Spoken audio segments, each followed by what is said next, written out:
Hello and welcome back to Pod Popper's Place. Today we are casing the fellow Team Tiny creator, and I am going to be casing Tammi Snyder, who has her channel at YouTube called Welcome to Paper Crafting with Tammi, and she created this card somewhere that she had seen, but it was called a hexagon flip card, and I really tried to get a hexagon. I do not have a hexagon shape, and so I was trying to get my Cricut up to date and see if I could cut a shape out of that to use, but it just didn't happen. So I went ahead and used a heart die that I had because it is equal on both sides, so that makes it much easier to do this particular method. And I copied everything else pretty much that Tammi did, except for like the style and design. So I wanted to make a fall card. I love fall. It's one of my favorite times of the year, and I especially love camping in the fall.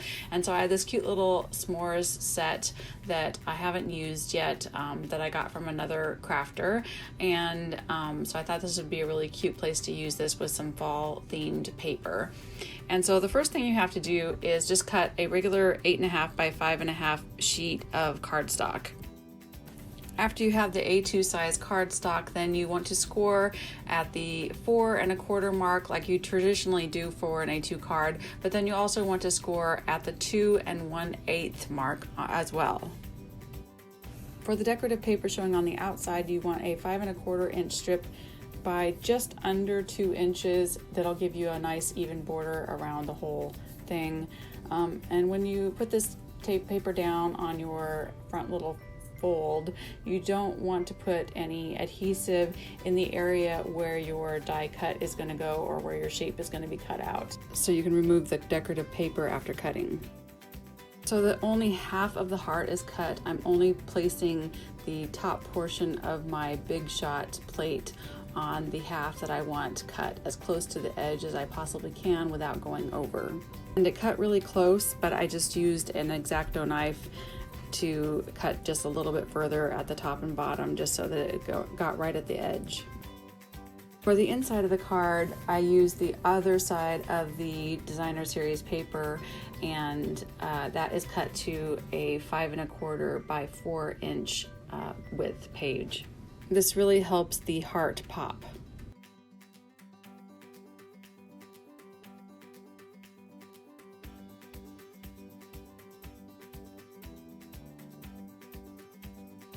So I wanted to hide a little bit of that crease line down the middle of the heart, so I got a slightly smaller size from the stackable set of hearts die to cover that up in a coordinating color.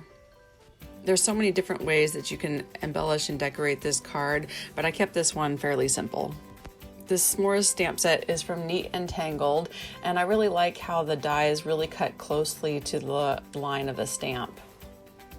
I did stamp the chocolate bar twice because the first one just was a little bit messy in the lines, but it just kind of came out the same way, so I guess that's just how it stamps.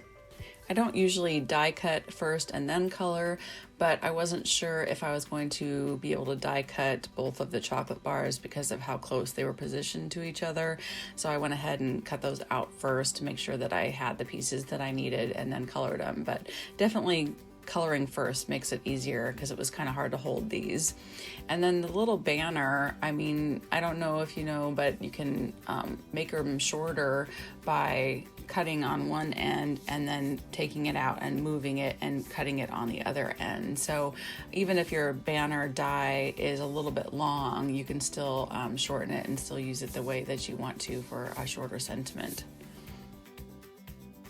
I'm not an expert colorist, but I thought the little marshmallows needed to be, toasted for s'mores, so I used the tan 1 and 2 colors from Spectrum Noir, and I thought they turned out really great. And at first I was like, why does this little marshmallow have antennas? But it's not antennas, he's doing a handstand on top of the other two, in case you couldn't tell either. I don't usually leave my coloring in, but this was a fairly short video, so I left it in this time, and I really enjoyed coloring these. I wasn't sure how it was going to turn out coloring food, but I thought they turned out pretty cute. And then I always use this pink Copic pen for cheeks. It just seems to be the right shade of pink for those cheeks. And I did have to kind of color it in a few times when the darker browns, it didn't show up as much, but I really like how these little guys turned out.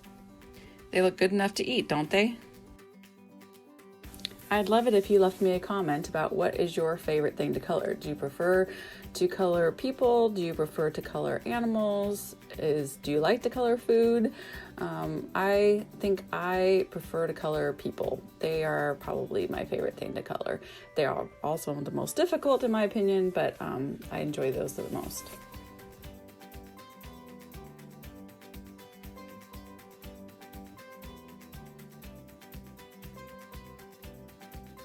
So on the little banner, I was like, why is it look so dark and messy on the edge? And aha, I had purple tape on the back of it. So after I pulled that off, there was still some smudging from the ink. It hadn't quite gotten dry all the way. So I used my Jelly Roll pen to just lightly cover that up with some white, and it looked a lot better. So I popped up the chocolate bar and the I love you on foam squares, and I wanted to keep everything hidden that was inside the card so that when it was closed that you couldn't see all the fun surprises that were right inside. And so the graham cracker and the marshmallows were tucked behind the front panel, and then for the sentiment I wanted it to be hidden as well, and obviously the decorator paper is quite busy, you can't just stamp on that. So I cut another heart in the largest die size that I used before and used that for my sentiment. And I laid out the sentiments on my glass mat so that try to get them as straight using those lines and get the spacing correctly.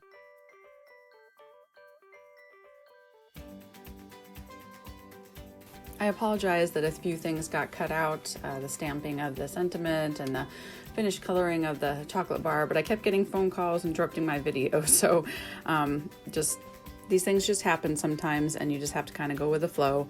So I want to thank you so much for watching today. Please go along and follow along in the hop and go and visit Tammi's YouTube page. Subscribe if you haven't already. I would love it if you would subscribe to my channel as well.